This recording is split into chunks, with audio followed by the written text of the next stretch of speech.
guys, welcome back to Unapologetic. I'm your host, Kelsey Kruger. You guys get 2 in a month. What a treat.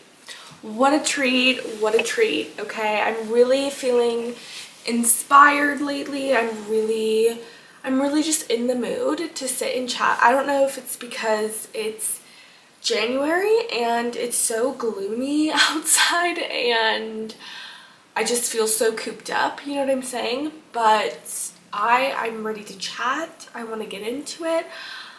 Mainly because I've probably had a year off and all of the ideas have really come to me and marinated. I have lots of stories to share with you, etc. I really hope this mic is picking up, you guys. I just running off of a hope and dream, as always. Also, my hair all of a sudden this week has been so dry. I had it in a cute little braid, or was attempting to have it in a cute little braid for this. I just felt like it went with the vibe. It went with the outfit, and it just, like, I have so many layers in my hair that it was not sitting cute. Okay, so ignore the hair, because it might be looking like it needs help, and it probably does. So just ignore it. We're gonna chat.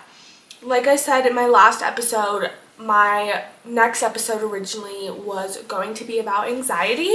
So that is what we're going to sit here and talk about today. I think talking about anxiety is extremely important, and everybody's story is different and everybody feels and navigates anxiety differently. And I wanted to sit down and share what I've been going through, how anxiety has affected me, what I've learned dealing with it, especially in my 20s. And there is so much to stress about, honestly, and learning how to sit in it and navigate it, use it for good, kind of my history with it. And hopefully we can connect and you guys can relate, or we can kind of go back and forth and share tips and tricks. And you know, we're literally all living life for the first time and navigating these feelings for the first time with different challenges. And I really want this to be a community that we can come together and really just have girl talk and be able to find that community, that guidance, that advice, or just even relatability in these episodes and in the people that it draws to. So yeah, I'm really excited. We're going to talk about anxiety, which is not a fun topic, but you know what? It's adulting. This is being in your 20s. This is life. We're going to do it. So I guess we should just kind of start with my history of anxiety. I've never really experienced anxiety before, and like, not to be like pick me, like I've never experienced anxiety, you know what I mean? But genuinely never experienced anxiety. Like when people are like, I'm so anxious about, you know, going to this group event, or like I can't call and make an appointment by myself on the phone, or I just have impending doom and anxiety. That has never been me. That has literally never been me, and I'm so grateful for that. I'm so grateful that, you know, I was gifted the brain I was gifted, or you know, we're all blessed in our own ways, and I'm grateful that that was one of the ways I was blessed, and that I've never had to experience anxiety in that degree my whole life. The first instance I ever remember having some sort of anxiety was when I was very little. I was in 6th grade. And I want to preface and say, like, I think anxiety affects people very differently. Anxiety, it's so crazy the way you have these I'm calling them mental issues for the sake of the context of what I'm talking about, okay? What I'm saying is it's insane that you have these mental issues that translate to very physical symptoms, right? Anxiety for people can make you break out really bad, right? So anxiety might not show up in the physical and your brain emotion, but it manifests in the form of acne, or it manifests in the form of extreme stomach pains, or like not being able to breathe. Like you're obviously able to breathe, but the anxiety, that mental emotion gives your body a physical reaction. It's honestly fascinating. It's terrifying, but it's fascinating. So I think that anxiety affects everybody differently. Maybe for some people it's only mental, right? But for me, anxiety, what I've learned for me is a very physical thing. Anyways, so the first time I remember ever having any sort of anxiety, I guess, was I was little. I was in fifth and sixth, I had to have been in sixth grade. But throughout fifth and sixth grade, I was really heavily bullied, like heavily bullied. I didn't really have, I don't even think I had any friends. I was just very alone. I was, like I said, really bullied, which is a whole subject in and of itself, right? But I just felt very different from my peers. I felt, I don't want to like say more mature, but I didn't like to do things that I would fit in with, right? Like I would be sitting and reading my chapter books and I didn't want to, I don't know, I just felt very like outcasted, I guess.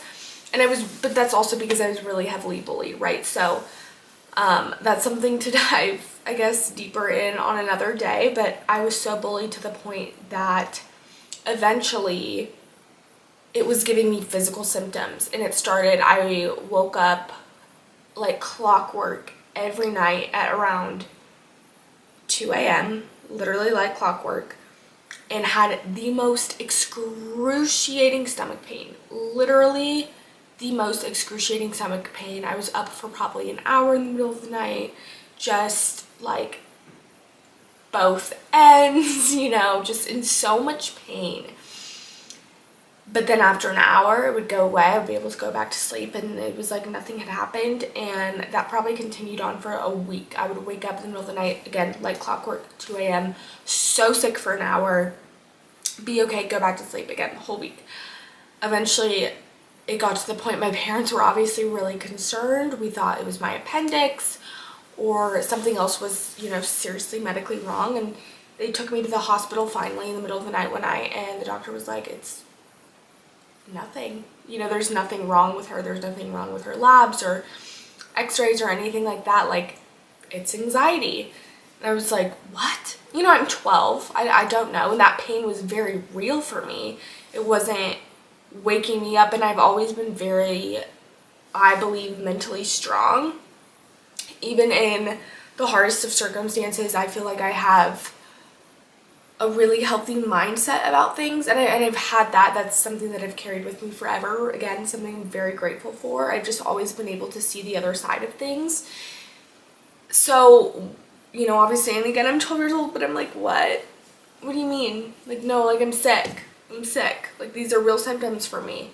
And so that really enlightened my eyes, I guess, into like when I'm anxious or this situation I was in, being bullied, I didn't want to go to school subconsciously so badly because I was being bullied so badly that it was making me physically ill in order to like protect myself so I didn't have to go to school. It's crazy. It's crazy. Our bodies, like I said, are insane, do crazy things. And so I learned from a very young age that my body kind of reacted that way,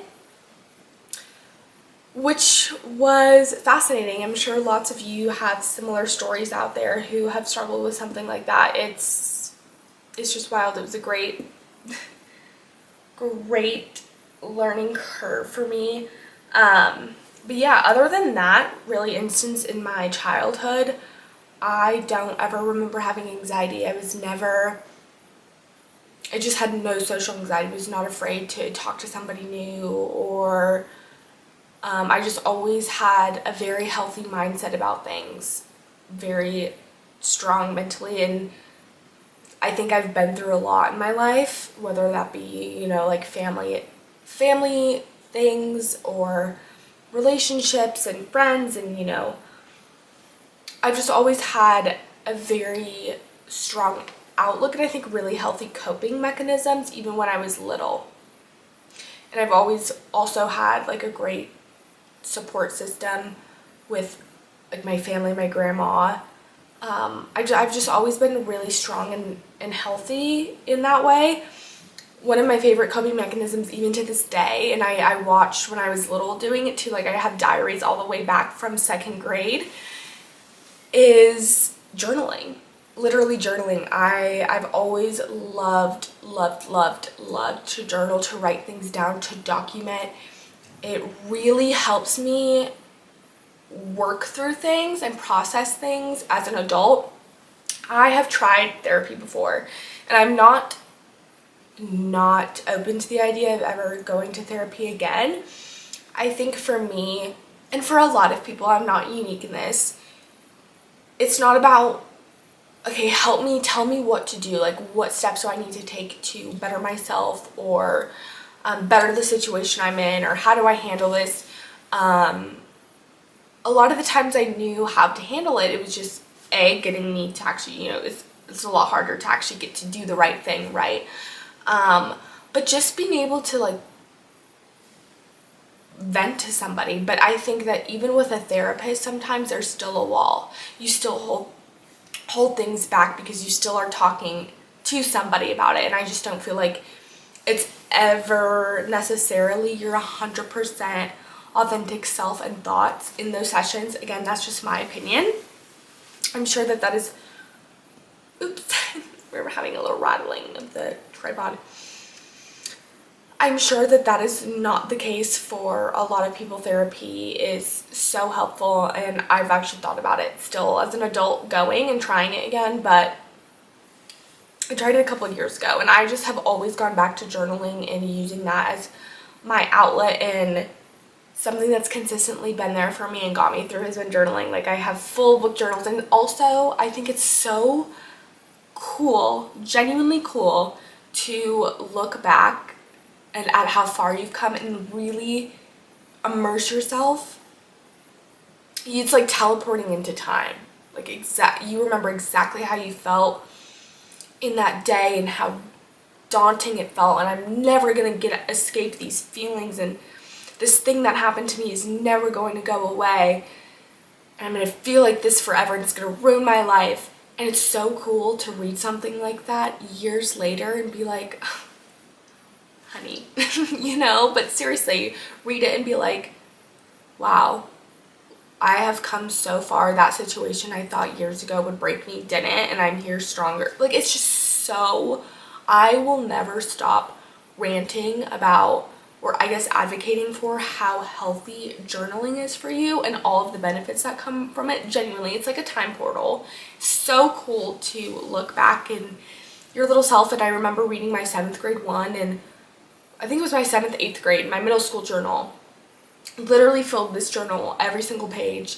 And I was reading it, and it was making me so emotional because I had just started talking about boys, and boys started looking at me differently for the first time.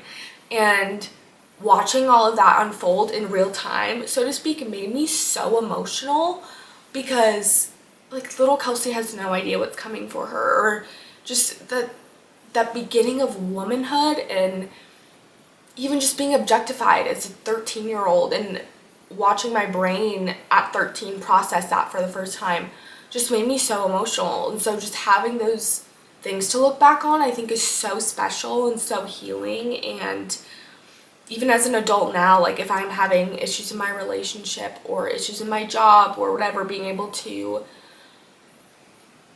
release that somewhere without a filter, because nobody is going to read it but you, and so it's 1,000% just you and authentic, and you're it's pouring out of you, and you're able to process it in real time. It's just something that's so beyond valuable.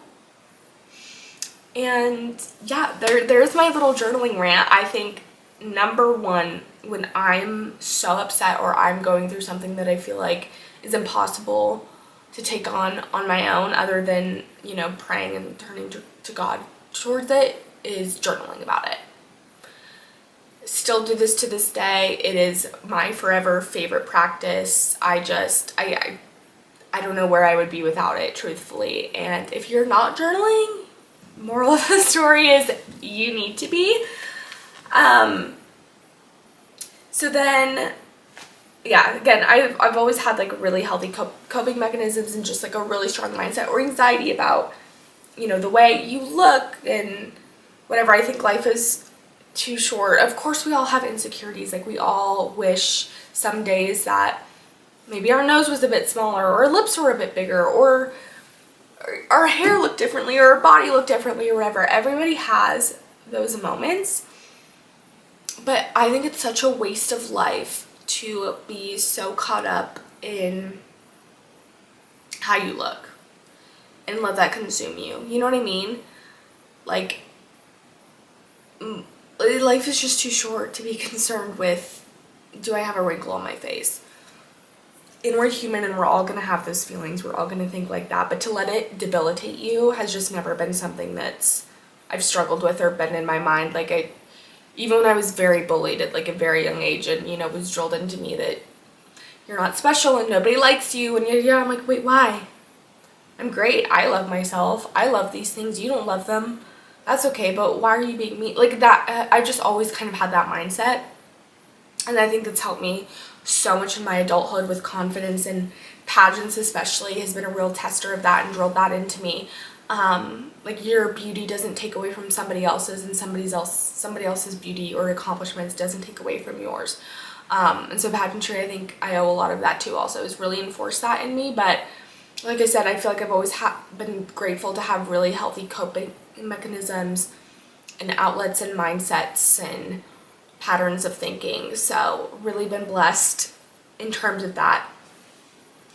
And I remember coming out of pageant season 2 years ago almost, and I think I definitely talked about this in an episode, but I was literally so anxious all the time for no reason. I have never experienced, in my mind, what people who say they have anxiety experience, where I was just anxious all the time for absolutely no reason, and I couldn't figure it out. I was like, why is my brain acting like this? Like, I've never had this happen in my brain or had this issue. Like, I don't know what's going on. And I believe at the end of the day, my cortisol levels were so high for so long, because I was literally go nonstop for 4 months.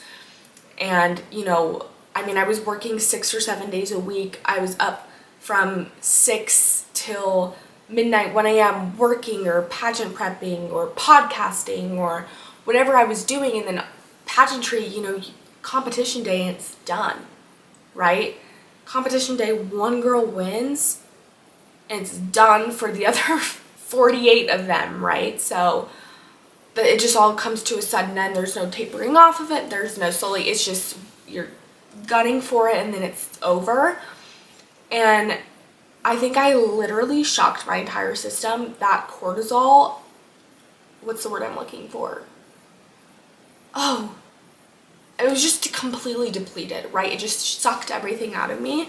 And I had been running off of my stress hormones for so long that when I had nothing to be stressed about anymore, I was like, what the heck? My body was literally like, what the heck? Also, you guys, does this look frumpy in my jacket? I feel like I look so frumpy. Sorry. Sidetrack, squirrel. Like, sit up, girl. Sorry. Anyways, I feel like I was just like go for so long, and then when I had nothing to do, I was like, my body was like, hello. And I just had chronic anxiety every day for months because my cortisol levels, I think, were insane.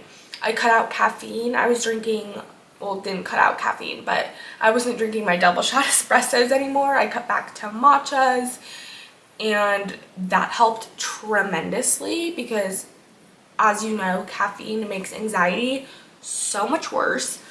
So I really cut back on my caffeine, was drinking matchas, which are very minimal in caffeine, was just having one a day. That was it. Helped a lot. I also bought and was taking for a little bit, which I need to still be taking because I think it's important to maintain that forever, not just when you need it, were B vitamins and this adrenal compound for your adrenal glands and system, which is what I was having issues with. So supplements are going to be your best friend if you have anxiety. Truly, it's telling your body's being depleted of something. Whatever is wrong in your body is usually stemming from your hormone health or from your gut health, and that was huge for me, was taking care of my hormone health by supplementing my body with what it needed.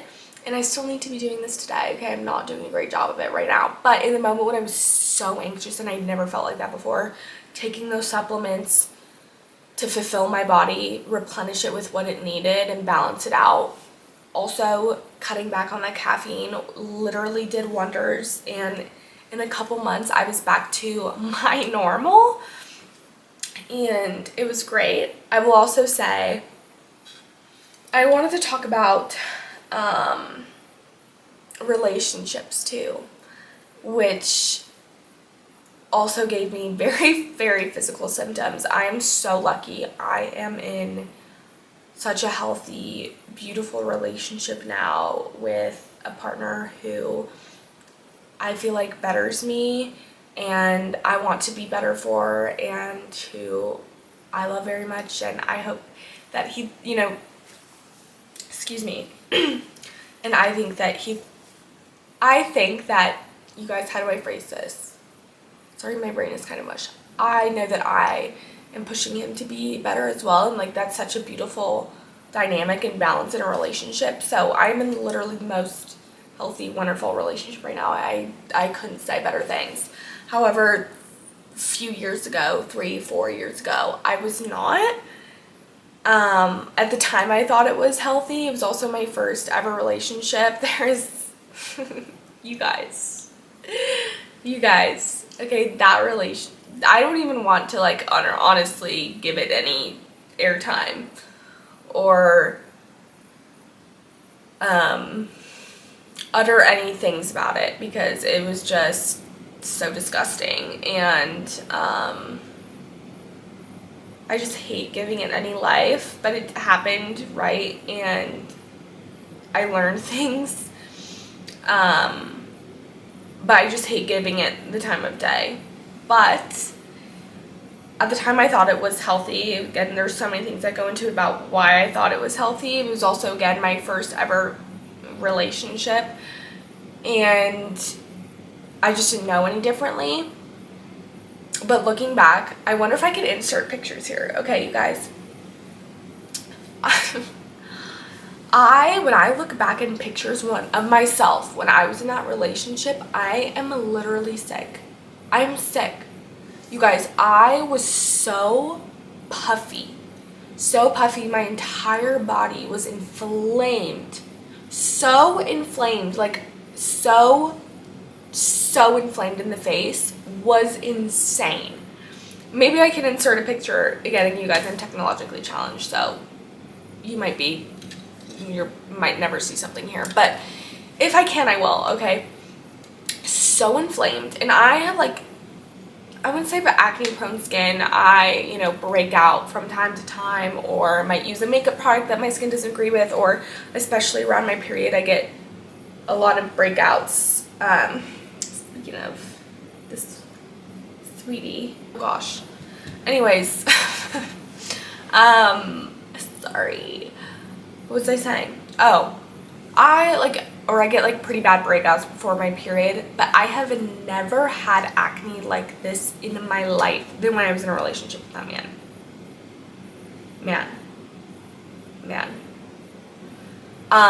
It was so alarming. My entire face, puffy, pimply, gross, was not myself. My entire body was inflamed. I would go over to his house and get sick and like throw up. Like, my entire body was rejecting him. When I tell you, my entire body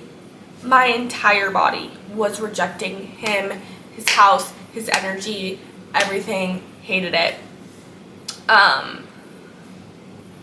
Again, I could go into say so many things, but also a little bit. And maybe, you guys let me know what you want to also hear from me, what you guys might be wanting advice on or wanting to talk about, hear from me. Let me know. But that relationship was vile, and it made me feel vile and look vile because of how horrible that energy was, and my body was rejecting me, and I had so much anxiety internally built up that it was affecting me physically in every possible way. In any way you could think, it was affecting me. it was affecting me. Yeah, that relationship was literally criminal, vile, horrible. But it affected me so physically, and I don't remember seeing it at all when it was happening, at all. But I remember coming out of it and looking back and being like, wow, girl, wow, your body was telling you to run. Always, always, always listen to your body. And there was that little voice in the back of my head, right, that was like, oh, I probably feel this way because X, Y, and Z. If you have that voice in the back of your head, please listen to it. That is not anxiety. That's not unreasonable. If you are with somebody that feels unsafe, that makes you feel unsafe, that gives you that sort of physical reaction in your body that when you're having certain relations, it literally gives your body a UTI or an infection. It is for a reason. Your body is trying to tell you something, and that is to run. Okay? Getting serious and vulnerable for a second, but it's true. And hopefully this helps somebody out there. That is not anxiety. That's not being silly. That's not, oh, I just don't know. That is your body telling you to get out. Listen to it. Listen to it. And I look back and it makes me so sad. Like, looking at photos and videos of myself from when I was with him, I was like, that's so sad because it's scary. Like, my body was fully telling me to run and I wasn't listening to it. And so I hope that if anybody can, listen to this and take that from it, please listen. Like, your body rarely fails you and things like that. Just, moral of the story, trust your gut. But where I was getting at with that story related to anxiety is that's what that horrible relationship did to me. That's what that anxiety that I was bottling up and stuffing inside of me and staying with him was doing to me. It was making me physically so sick, inside and out. And yeah, anxiety can do crazy things to you physically. If it's something like that, listen to it.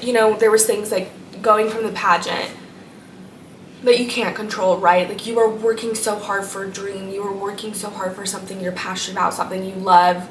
And, you're going to have to sacrifice some things for that. It's temporary, right? And as long as you're doing everything in your power to feed your body, mind, body, soul, do things the right way, like, you're going to come back to it. But if it's a situation like that and your body is telling you to run, listen to it, okay? Listen to it. But yeah, that is my 2 cents on that, okay? And then recently, I also talked about this in the last episode, I had a really high stress job. I'm telling you that, you guys, if you got a bad review, somebody could be having a bad day, right? Also, something to say about the service industry, it's hard work, okay? If you've never worked in the service industry, and I don't mean like you're a host or you're like, if you've never worked, like gotten your hands dirty in the service industry, serving 25, 30 people, trying to get them dinner, you don't know. You don't know. People are showing up already in a bad mood. They're hungry, right? They're hungry. They need something to make them feel better.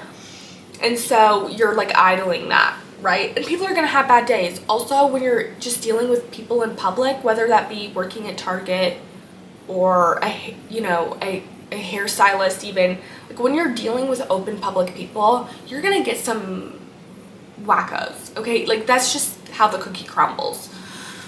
So someone is out there going to leave a bad review because they asked for ketchup and they didn't like the ketchup that was brought to them, or their plate wasn't warm enough or cold enough, or like there's always going to be something, okay? And when I tell you this place, if you got a bad review, you had cameras on you all the time. Literal cameras on you all the time. If you got a bad review, they watched it. They watched the entire corporate, watched the entire hour and a half of your time serving them. And if that ketchup was brought out a second too late, fired. Fired. Bye. Bye. Yeah, I don't honestly know how much I'm allowed to say genuinely about this job. I've never had to sign documents in the way that I had to sign documents to obtain a job, let alone a service industry job. But they told you how to look, they told you how to wear your hair, they told you how to wear your makeup, what color lipstick you could wear. Crazy, okay? Yeah, you had cameras on you all the time. There had to be a literal specific amount of salt granules in every single freaking salt thing at the end of the night. I'm not kidding. I'm not kidding, and you were responsible for all of that. When I tell you it's just so hard when you feel that kind of pressure all the time for a job that's, right, I'm not a heart surgeon, okay? If someone doesn't get their ketchup in 25 seconds and they wanted it in 24 seconds, nobody is going to die.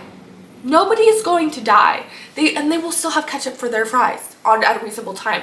But if it's not so specific and that kind of pressure on you all the time for a year and the constant fear of your job being taken away, will make any person a crazy person, okay? Will make any person a crazy person. And I had gotten to the point I was like, this is insane for literally no reason, okay? Like, this is the kind of pressure I am in for literally no reason was ridiculous. Like, honestly, a sitcom, like, level ridiculous. Like, I was like, you guys, it's literally burgers and fries. It's literally burgers and fries, and I couldn't pretend it anymore. I'm someone that if I'm gonna do something, I'm gonna give it 110% of my time, my effort, and I'm really passionate. I have also been this way my entire life. Like, I do really well with guidelines, with strict authoritarian figures, and you guys, my camera's dying. Do really well with strict authoritarian figures, and so, like, I thrived in that usually, but I got to a point where it was like, this is burgers and fries and you have a camera on me, like, this is insane. This is literally insane. So I was like, this is causing too much stress. I'm so anxious every day going into my work. I'm in school to do something completely different in education. Like, this is not live or die or do or die for me, right? So I left. I feel so much better, and I'm in a job, again, like I talked about in the last episode, I won't bore you, that I'm completely passionate about, in love with, so happy. Obviously, there's balance. I'm gonna have stress in my new job. You're gonna have stress in your life. There's just no way around stress, anxiety, all of that sort of things. The important thing is being able to navigate it healthily and know your boundaries, know your limits, know what works for you. For some people, that's therapy. For some people like me, that's journaling. For some people, also, exercise has been huge. If I'm not exercising, which is not something I've always done, if I'm not exercising, I feel terrible. It's true. That, like, I just have so much stuffed up that you exercise and it releases from you and you feel so much better. My point is, find an outlet. Find something that works for you. Anxiety, honestly, is unavoidable. Some people have it worse than others, unfortunately. And my heart goes out to you if you're one of those people, truly. Find an outlet. Find something that works for you. Everybody's different. Okay, so clearly the Lord is trying to tell me to wrap it up because this is the second time this camera has died. So I'm not going to get into it. We're just going to close it. Moral of the story is, find that outlet. Anxiety is never going to go away, but you can be stronger than it. Take care of yourself. Take care of your mental health. It is so important. Prioritize your physical health. It'll translate to your mental health. Find that outlet. I love you guys. Bye.